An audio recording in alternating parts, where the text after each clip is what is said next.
Hi friends, welcome back to my YouTube channel. आज हम बात करेंगे स्मार्ट कंपनी द्वारा बनाए गए टशटंगी सिरप के बारे में। ये एक खांसी के लिए इस्तेमाल किया जाने वाला सिरप है। ये सिरप किन किन दवाओं के मिश्रण से बना है, इसका इस्तेमाल किस प्रकार की खांसी के लिए किया जाना चाहिए, इसे पीने के बाद क्या साइड इफ़ेक्ट्स हो सकते हैं, इसकी डोज क्या है, इन सब के बारे में आज इस वीडियो पे चर्चा करेंगे। तो फ्रेंड्स, एंड तक इस वीडियो को ज़रूर देखें। फ्रेंड्स, अब बात करते हैं टशटंगी सिरप के फार्मूला यानी कंपोजिशन के बारे में। ये किन दवाओं से मिलकर बना है।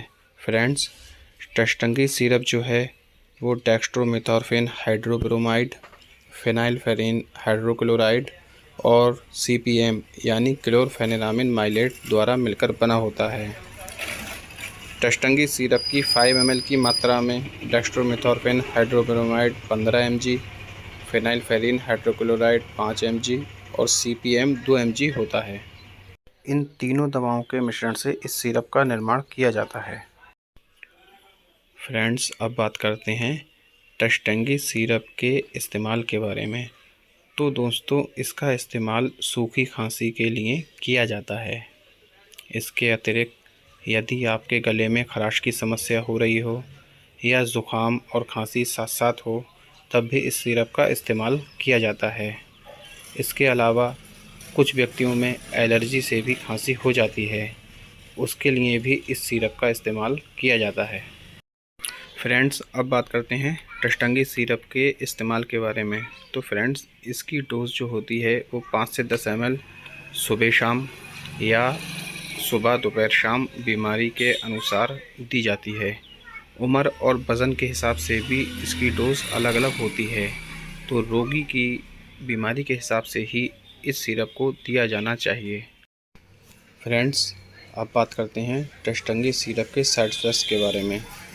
तो दोस्तों, इस सिरप को रेगुलर इस्तेमाल करने से यदि आपको नींद ज़्यादा आती हो या शरीर में बेचैनी रहती हो या पेट में एसिडिटी की समस्या हो या जी मिचलाता हो, उल्टी की समस्या आए, तो इस सिरप का इस्तेमाल आपको रोक देना चाहिए और अपने डॉक्टर से दोबारा परामर्श करने के बाद ही इस सिरप का इस्तेमाल करना चाहिए।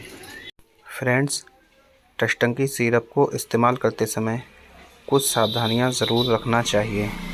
जैसे कि यदि आप ड्राइविंग कर रहे हैं तो इस सिरप का इस्तेमाल ना करें, क्योंकि इसे पीने के बाद नींद की समस्या हो सकती है।